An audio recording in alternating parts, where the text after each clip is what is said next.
So today let's learn everything about cars, about automobiles, from the sellers, the buyers, the customers, the human resources, the women in the automobile industry, everything with Ian. Ian, could you please introduce yourself and what do you do for business? Yeah, my name is Ian Nethercott. I live in Vancouver, British Columbia. I've been in the automotive industry for about 20 years. I worked in the retail environment, and now I work with car dealers in various areas. And I also founded a show called the AutoHub Show with a couple friends, which I do now pretty much weekly, where we share ideas to automotive professionals, initially starting in North America, but I do have global connections. So eventually it'll be a global show to help dealers get better. I grew up in Ontario from Canada originally, but I lived in the US. Recently completed an MBA with Cornell University in the US and Queen's University in Canada, which actually is older than Cornell. The people at Cornell weren't happy about that, but it's actually was founded by Queen Victoria. And I've lived and worked in Canada, the US. I've also traveled to Asia, to Europe, and throughout North America. Let's go to your experience with cars. How can you describe that? Well, I'm a passionate person about cars. Have been since I was a small child. My undergraduate degree is in industrial design, so that fueled my passion for all things design, which, anything that moves is just as much about brand, but it's also about design, in my opinion. Being that I've been in sales in one form or another probably for 25 years, about 20 years ago, I decided to get into the car industry, and everybody I knew said, it's a bad idea. The industry doesn't have a great reputation. What are you thinking? I happen to have a family history in the business anyway. My grandfather and father were in it years ago. And my uncle and cousin, my cousin actually still works in the industry. And I found it to be a little bit of a leap of faith initially, but it was definitely very much a culture shift. It's a very different business from every other sales job because it's a lot of fun if you make it that, but also there's a lot of fear in the eyes of consumers. And I think a lot of that is that people in the industry today are paying for the misbehavior of people generations ago. I really don't think the car industry is a bad industry. I just think it has a bad reputation because of some, less than perfect players historically who jaded people to it. So that's how I got involved, and I've been in it ever since. And my uncle's wife said to me, she said, you either are in the industry forever or you decide not to continue. So you're either in it for life or you're not. So I've been in it for a long time. So how has that added to you as a person? Well, it gives you a lot of skills with people because you deal with people from all walks of life. So you deal with anyone from, your doctor lawyer type to your construction worker to your single mother to people from different cultures. I happen to live in Canada, so I deal with people from all over the world. But you have to be able to adapt to that personality of every type of person, even if their language or culture is different. So you learn a lot there too. But more importantly, you're dealing with people from all over the world that have probably a less than perfect view of what you do. So they're coming in with a different culture combined with maybe a little bit of fear. And so that makes it harder to gain trust, but it also makes it a lot more interesting because it's around something most people enjoy. Most people actually like driving cars. They just don't like the buying process. And the reason is historically it hasn't been ideal. Now, thankfully, that's changing as we move into the 2021. So that's what I've learned. I also learned a lot about negotiation because I did it every day, retail for over 10 years. So I got very, very good at negotiation. You can always get better, but it's definitely something that comes with the job. And obviously some cultures are better than others at it. Not the ones you'd expect.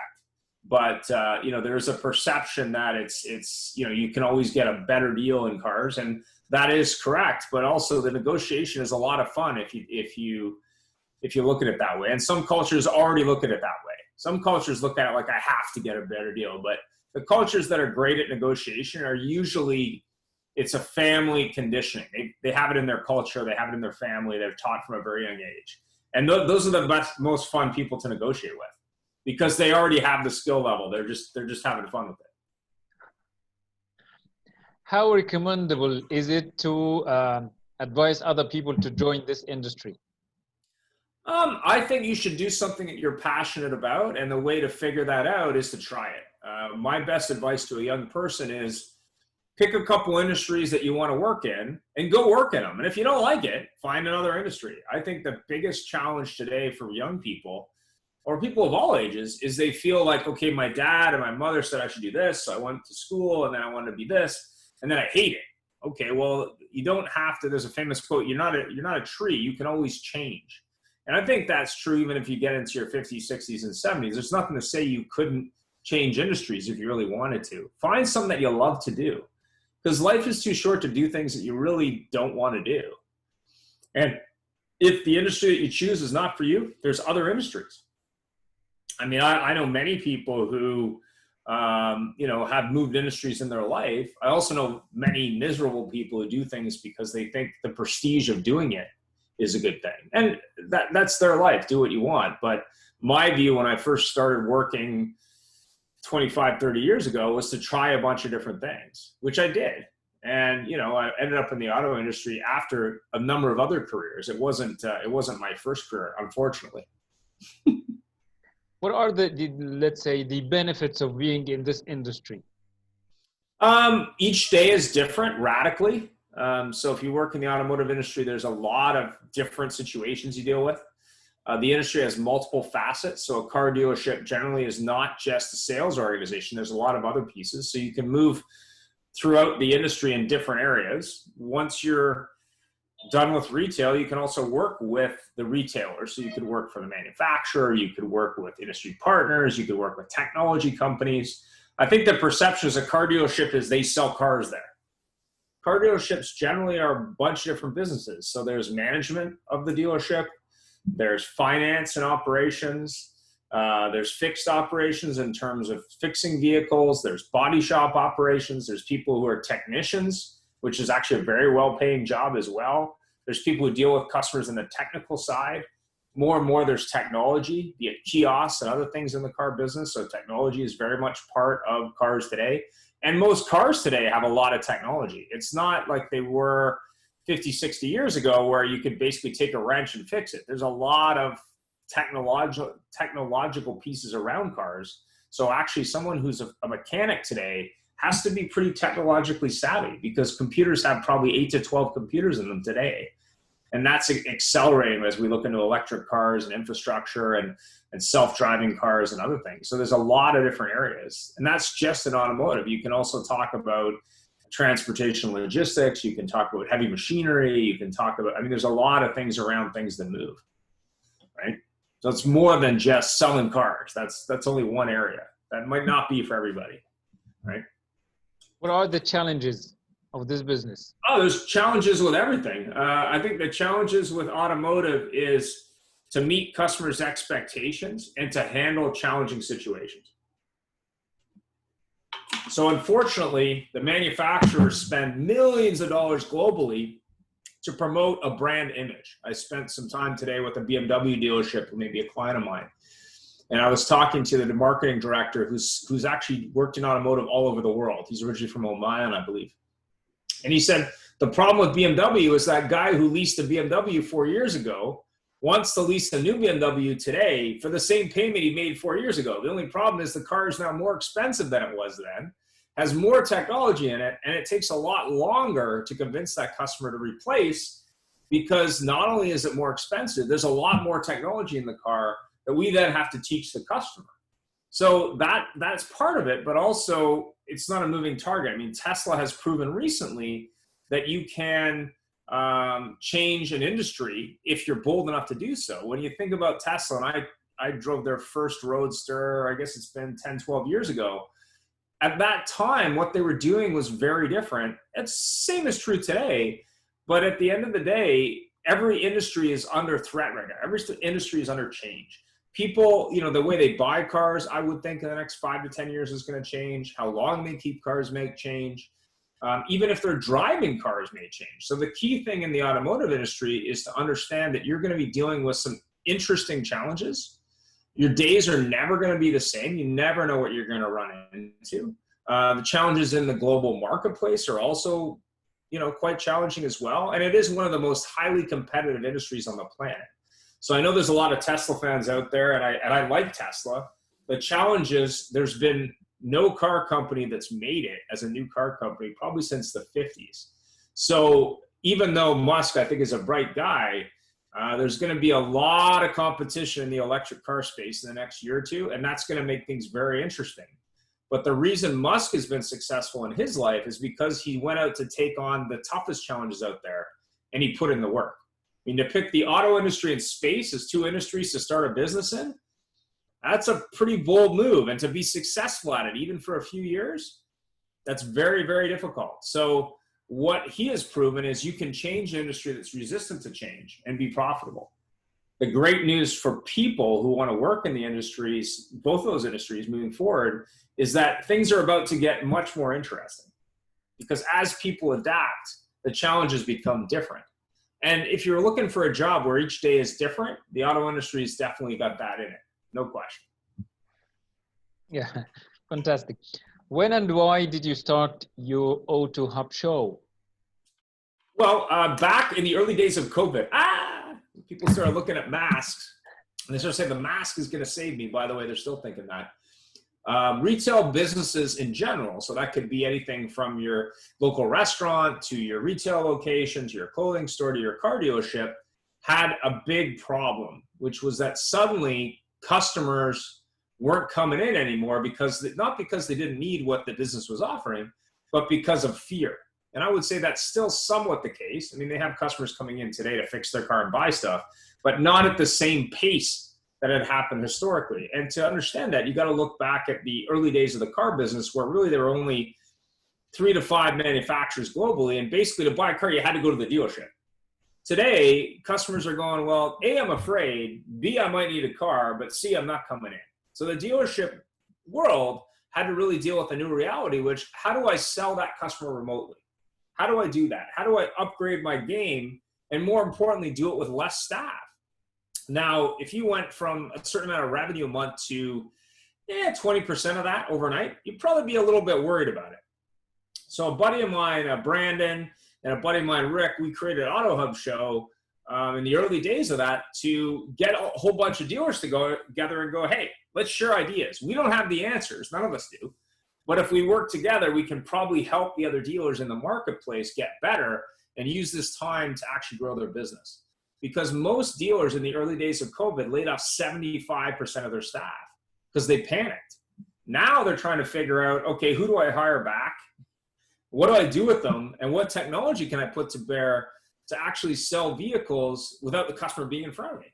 So AutoHub deals with all those issues, but more importantly, it's a great forum for dealers, right and wrong, to share what they're doing and to help other dealers. And to help industry professionals who maybe were out in the field training people who now are doing it from home. They're not going anywhere. I mean, I've been to 3 dealers in the last 4 months, like actually physically went there.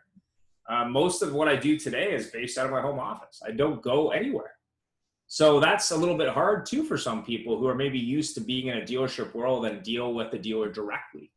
I mean, people aren't flying, they're not traveling very much, the dealers don't want them there. I mean, that's eventually will come back, but the AutoHub was created to really help dealers adjust to the new reality and take the time to prepare for next steps, because the industry isn't over. It's just going to be different. It's not going to be the same as it was a year or two ago, right? Who are your hosts, your guests, sorry, and how do you choose them? Well, me and my co-host, Jeff Polo, what we do is we book guests based on shows that we have between now and December. We're actually now booking for January. We try to pick topics that make sense based on what we think, and we have recurring topics that are areas of the industry that need a lot of help. So human resources is one of them. Women in automotive is another. Finance, sales, operations. Guests, we try to get guests from Canada and the US currently, but that's not to say we can't do international. We did have one guest join us from Greece. He happens to have a home there. So he was in Greece, so he did that from Greece, which was kind of interesting. That really can add value. So I tend not to get guests that do the same thing on the show at once, because I really don't want to create conflict between two competitors, ideally. But really, there's no ground rules for how I find them, other than most of them are from LinkedIn. The vast majority of the guests I find through LinkedIn, I have one who isn't on LinkedIn. He actually was found by a buddy of mine, and he has an email address and a website, but not a LinkedIn account. But the vast majority of professionals in the world today are on LinkedIn, and I've been active on LinkedIn since the early days. So I reach out to my network and actually get a lot of recommendations from people that have been guests or enjoy the show, say, hey, here's a great person. And I've actually expanded my network through doing that, because some of these people I didn't know before.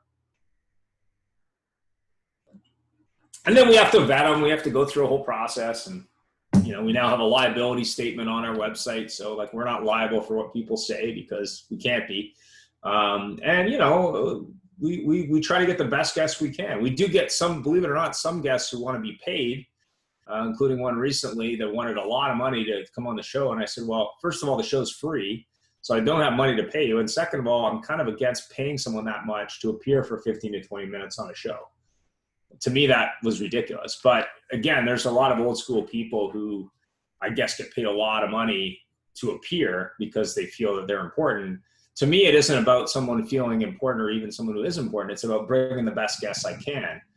I'm not against bringing big guests that you know, and I'm happy to ask them. It's just, it takes a lot of time to get, I guess, national or internationally recognized guests, because they tend not to interact with me personally. They have people that do that, but also they tend to have expectations. And I think as your show grows, you will get more of that, because they'll say, hey, this is a show where I can get exposure to thousands of people, which is great, but I'm still not sure if I'd ever pay them. That's something I'll cross when I get there. Yeah. When I have revenue, maybe, but I doubt it. Yeah. Great. When was the most difficult episode that you have done so far? What's the what, sorry? Yeah, what was the most difficult episode? Well, I had an episode where one of my guests, the shows are generally on Mondays. There isn't one today because of the holiday here in North America, but I had a guest on Friday night the week before drop out at the end of the business day, and I had to find another guest for 2 days. I basically had 2 days to find another guest. I managed to do it, and it taught me a lot. Number one, you know, you can always solve problems if you look at them as opportunities. But number two, always have backup guests. So now moving forward, every show I have backup guests. So that way, worst case scenario, if the show has 4 guests in theory, I have 6. So if one drops out, I don't care. Like, it's fine. Just because you can't predict what happens in people's lives, and you also can't predict what's going to happen right before a show. The other thing that I do every single time before I do a show is I always do a run through the night before with my co-host. And the reason being, it's difficult to do a live show. It's even more difficult if you're not prepared or haven't done a run through, because then you run into issues that you didn't anticipate, and that can be challenging. So you're better to go in prepared and practice. Even with that, you can get people that don't do as you expect them to. So one of the rules of the show is you can't sell anything on the show. So we had a guest from a big company who we had to book him through their public relations firm. And so he came on the show and then started pitching the company he works for. So we basically had to interrupt him and say, listen, man, like, you can't sell the company. He says, what do you mean? I said, well, the first slide when the show first started was no selling, please. And then first thing you did is you tried to sell. Well, you can't do that. So if you have another slide deck, great. If you want us to answer questions, fine. But we're not going to allow you to do that. We don't care how big the company is. It doesn't matter to us. And that was a little bit hard for him, but it was a good exercise for us, because we have hard and fast ground rules that we share with the audience every show, and they're very hard and fast. We don't flex on them. But we haven't had any blowouts. We haven't had any people who asked dumb questions or got annoyed or irritated. I'm sure that will happen. But we have had great show ideas from guests who didn't like what one of the guests on a previous show said. So there's always stuff that comes from the show, and you learn every show. It's not a straight line. I think when people watch live television or recorded television or talk shows, they think this is just a really easy thing to do. It's really not. I mean, you have no idea what someone's really going to say. You just don't. And it's hard, I think, when it's live more so, because you ask a question or you have questions prepared, but you have no idea how they're going to react. No idea. You're thinking, but people are not predictable, unfortunately. Yeah. And some guests you think will be great are not good, and some guests you don't know are great. So that's also very hard to predict. You never know what you're going to get until you shoot it, right? Okay. Yeah. And okay, let's go to the opposite side. Which was your best episode? Unfortunately, I thought our best episode was Women in Auto, but it wasn't recorded. So other than that, that's really up to the audience. We do the show for the audience. So I enjoy every episode. That episode I really enjoyed because the women who were on the show, there were 4 of them, they were very organized. They all had questions way up front. It was very, very well done, and they had a lot of respect for each other's time. That is virtually unheard of on the male side. So to me, that was a real testament to the fact that women are not only more understanding of other women generally, they tend to be more prepared. So that's made me more and more interested in having more female guests because, they're easier to manage. They tend to come prepared and they usually have a lot to say. Not saying men don't, but they're not as organized. So it's much easier for me to have the guests on the other side organized so that I can focus on everything else I got to do, because the show is on Zoom. There's a lot going on. It's not just the show. It's moderating the chat box. It's working with the script. It's managing time. There's a whole bunch of other stuff that's going on. It's not just the show, right? Which area, are you still interested in exploring or adding to your show? My next area is probably going to be more in operations and finance, and more into, okay, I'm running a business that has sales, fixed ops, body shop, parts, whatever. How do I optimize all that? So a show on operations, a show on parts, a show on body shop, how do I, as a business owner, grow that business, but also manage it better? Because I think what's missing in auto is process and structure, similar to like a company like Toyota would have in manufacturing.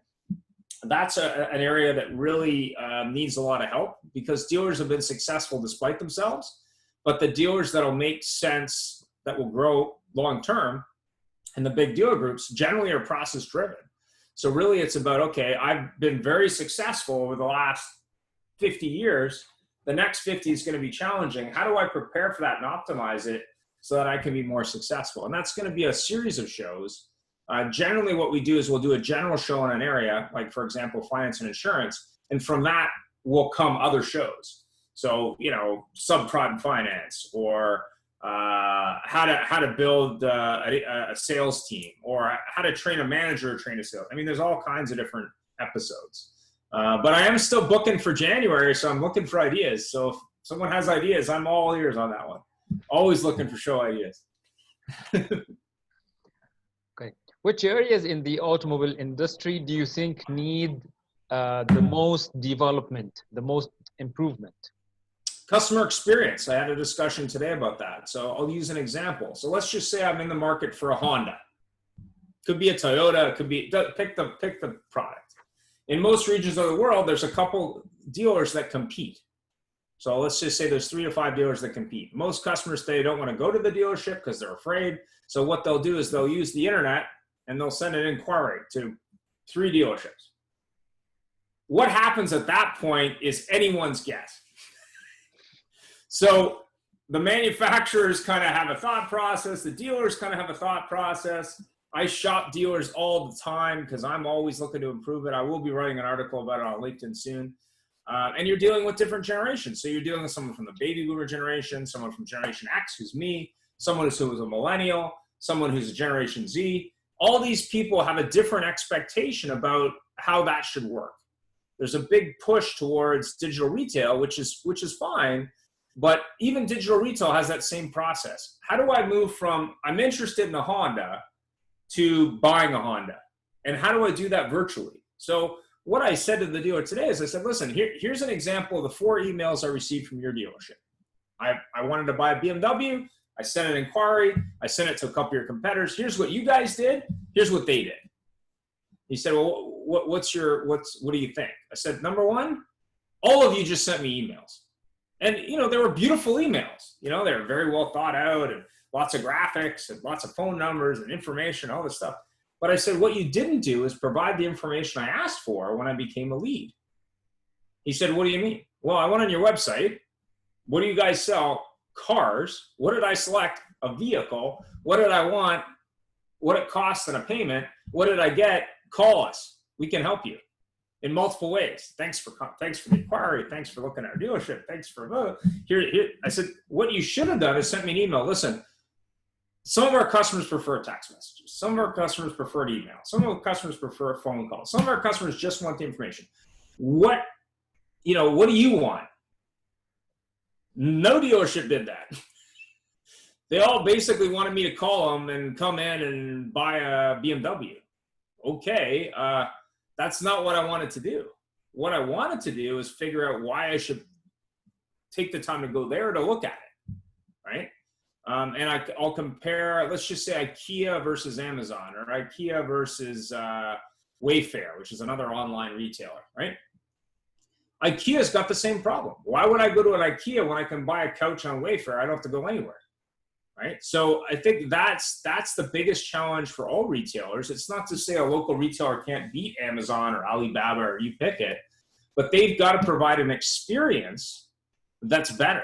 And they've got to provide it around what the customer wants, around the current customer journey. And that customer journey isn't a straight line anymore. It's very different depending on the generation.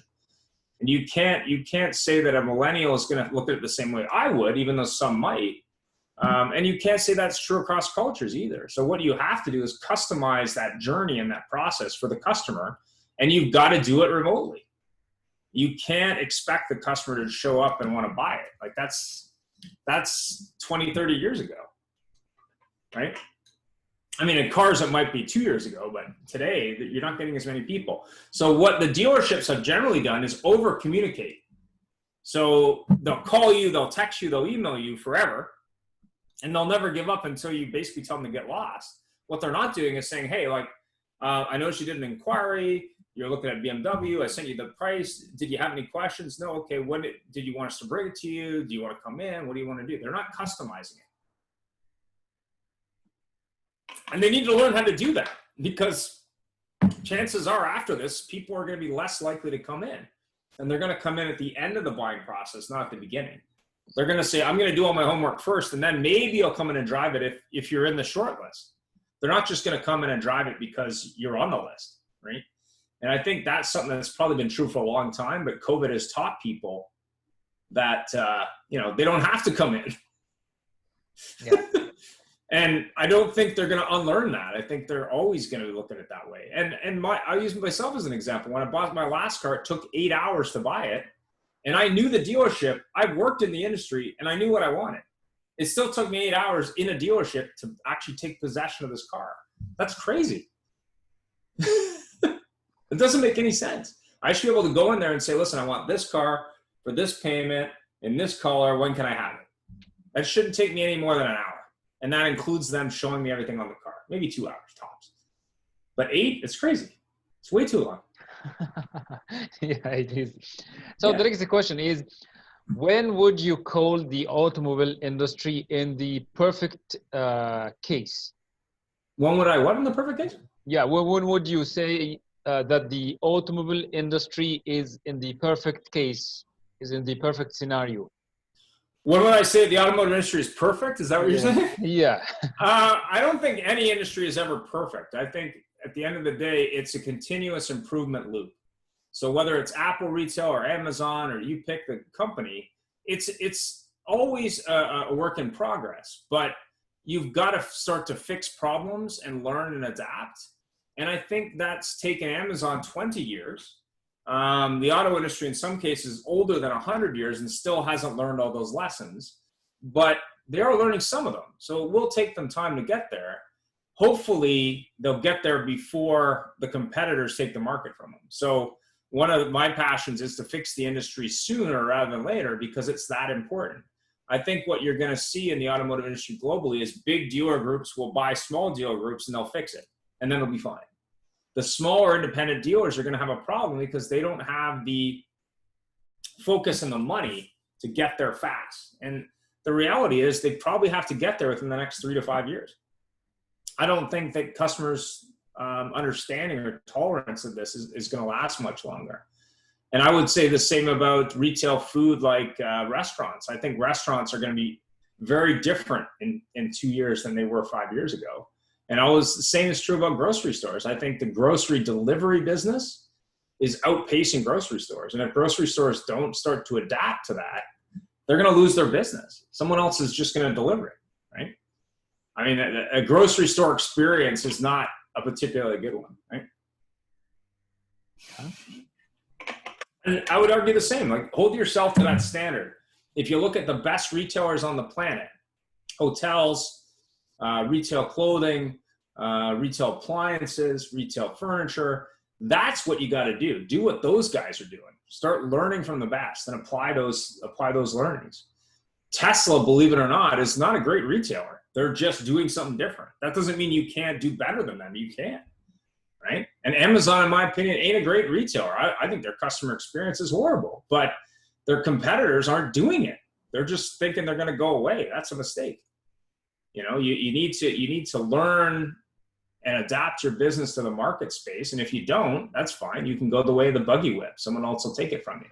And even big retailers like Walmart, I think, are at risk if they don't adapt to that current customer. There is no extra customers. There's just great experiences and bad experiences. And people want great experiences. They don't want bad experiences. They're not interested unless they have no choice. You know, like in British Columbia, to buy alcohol, you got to go to a government alcohol store, right? They've got competition from private alcohol stores that they've licensed. I don't go to government liquor stores very often because I can go to a private one around the corner. It's not that it's less money, it probably isn't, but they're more convenient. They're selling the same thing. There's really no difference. But again, you know, cars are something you can buy anywhere. Who gives you the best experience? You can buy a Toyota probably from 10 different dealerships. Which one is better than the other ones? Right? You can buy electric cars from 5 companies. Which one provides the best experience? Is it Tesla? I don't know. Maybe. Right? Yeah. So my question is, now you're becoming a trainer, a consultant, or an advisor in the industry. What are your credentials? What have you studied? I've been a lifetime student of everything in the sales and marketing area. So I had a website design company in '97. I currently work for a company out of California helping dealers in the digital space. I've been in the digital space a long time. I've been a student of sales my entire life. I learn every single day in sales. I've done training in every area of a dealership, from phone training to process training to service training to management training. And, you know, I also have 2 MBAs, one from Queens and one from Cornell. So I feel I picked up something there. But really, in order to train anything, you first of all have to have done it. So people that teach at master's programs have PhDs in different topics so they can train people on it. But training is really about learning and growing every day, because sales is not a straight line. It's a moving target. Sales constantly enhances. I mean, when I started selling, we were calling people out of a white pages. I mean, white pages don't even exist anymore in most of the world. How you sell things today is very different than when it was even 5 years ago. Digital selling, I was involved in digital social stuff years and years and years ago now. But even in that area, LinkedIn, for example, LinkedIn changes almost every single day. You got to use that tool every day. I mean, I kind of laugh sometimes when I hear people talk about social selling, because basically what I say to them is I say selling is about using every tool at your disposal if it makes sense. Social selling is really just another set of tools if they make sense. They may not make sense for everybody, but to not use a tool that's powerful without trying it is foolish. So I think you have to constantly be looking to improve and to get better, but more importantly, share that knowledge. You know, I love helping young salespeople get better by saying, listen, like, I know you connected with me on LinkedIn, and the next thing you did is try and sell me something, and I understand that you think that might work. Why don't I teach you a better way to do it? because that doesn't work well, because even people who are in sales like me, you know, we're a little bit less critical because we know what you do, but we're also probably the first people to tell you, listen, stop doing that because it doesn't work. Because sales is at the end of the day about trust. And if you start a conversation with someone you just met about selling them something, that doesn't really give most people a good feeling. So that hasn't changed, I don't think, in probably 100 years or longer, but how you sell it does change every single day. The only constant in selling is there's no replacement for a lot of hard work. There's a lot of people who'll tell you, oh, we can automate this, oh, we can do that. That's fine, but at the end of the day, sales is about talking to people, whether it's over the internet or over the phone, and you can't replace that with an automated process yet, thankfully. Not saying you won't be able to eventually, but for now, I just don't see it. What do you say to the next generations? There's a great quote from Clint Eastwood. No one owes you a goddamn thing. Go out there and earn it. And that's what I would say to anybody of any generation who's saying, I'm not happy with my results. I have a lot of friends right now who are unfortunately unemployed. And I said to him, I said, listen, how long have you been unemployed? He says, 3 months. I said, great. Go do something. I don't care what it is. You know, go work at a supermarket. Go work at a car wash. Go work. Do whatever you got to do to remain working. Stop thinking that magically you're going to find that dream job right now. Go do something. And, you know, I think that was good advice I got from my father. It was like, listen, man, like my dad used to work 3 different jobs. He didn't have to, he just did. There's lots of work out there if you want to go out and look for it and do it. It's easy to sit on the sidelines and go, oh, that guy's just lucky, or that girl's just lucky, or this woman's just attractive, or they're a celebrity because of this. Okay, well, you don't know. But what you do know that is if you put the work in, you're probably going to have some luck. One of my favorite quotes is, it's funny, the harder you work, the more luck you seem to have. There's no such thing as luck. Luck is just lazy math. Go out there and do it. Now, if you don't do it, yeah, you're probably going to get what you're going to get, but you're never going to know, right? So my advice for a younger generation, and this is something I really agree with Gary Vaynerchuk on. Someone called into his show and they were like, oh, how can I come work at Gary Vee? And how can I have all these fans? He goes, what did you do last weekend? She goes, well, I went to a movie and I went to the mall. He goes, okay, stop doing that. What you want to do is start working 7 days a week for the next 8 years. Then give me a call. And she's like, what do you mean? He's like, well, like I didn't get here doing nothing. Like, you know, I started doing a show on wine and football in the early 2000s on YouTube that was 45 minutes. Did I know what I was doing? No. Well, how did I get where I was? I put in a lot of work for a lot of years, all the time. I work all the time. And okay, I built a business, but it wasn't built magically. It was built on my back and a lot of hard work, right? So, you know, nothing worth doing is easy. And actually the stuff that's the most challenging tends to be the best. So what you want to do is stuff that challenges you all the time and try different things. Like don't be afraid to try different things, and don't be afraid to share what you think. I mean, I think the big thing today that's different than it was when I was growing up is that you have a lot of platforms today to share your ideas that you didn't have. Like the platform I had as a kid to share my ideas was television. I wasn't able to get on it. But, you know, I mean, actually I did years later, but, you know, don't be afraid to go out there and find what you love to do and put in the work. Anything's possible if you put in the work, right? It just is. It's just hard. It is hard. What else would you like to say? I think what you have to look at as a young person in the world today is this is probably one of the most exciting times in terms of global marketing potential ever. There's a lot of change happening. There's a lot of platforms happening, but don't try and be a master of everything. Pick something that you like and do that.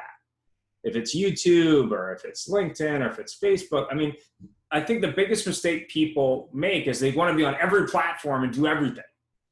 That's just not feasible. I mean, I have accounts on most platforms. I really only use maybe 2 platforms. Not that I couldn't use the other ones, but isn't really relevant for what I do.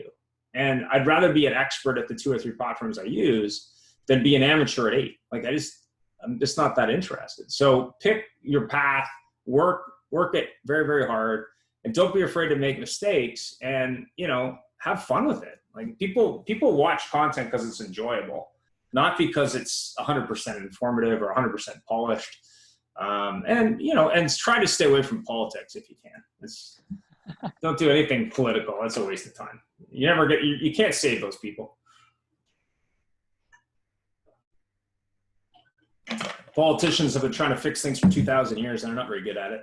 And that hasn't changed much. Yeah, really. Would you like to ask me any questions? What's the reason for the show? Like, how did you come up with it? Yeah, it's mainly to get professionals like you telling other people what's happening in this field and what they can learn. Oh, okay. Yeah. And how long have you been doing it for? 2 months. Oh, okay. And how's it going so far? It's fantastic. Good stuff. Yeah. Well, I appreciate you taking the time. I mean, I know there was a little bit of a time zone shift, but that's okay. Yeah. I'm on the West Coast of North America, so it's a little different than the East Coast, but I know we're in a totally different time zone. So that's a little bit difficult, but I'm pretty confident that more and more shows will become global, because I think one of the great things about Zoom and other platforms is, there's no reason why someone couldn't be interviewed from a different country. And I'm sure some of the issues in different countries are the same anyway. People are people. I mean, it's a great book. I have it here. I think I do somewhere. Anyway, it's Marcus Aurelius, I think. Oh, yeah, I know him. This is the book. It's called Meditations by Marcus Aurelius. And I think it's around 2,000 years old. But it was based on his personal diaries when he was a Roman emperor. And what's interesting about the book, even though it's a little hard to read just because it was built on a diary, not built to be a book, a lot of the stuff that he was dealing with 2,000 years ago is not really that different than what we deal with today. They just didn't have computers, but you're still dealing with the same problems with people. And he was arguably one of the most powerful people on the planet. But the way he looked at things is very, very interesting. And it's an interesting book for that reason, I think. Yeah, great. Yeah, thanks for taking the time. Yeah, it has been great talking to you. Thank you so much. All right, have a good day.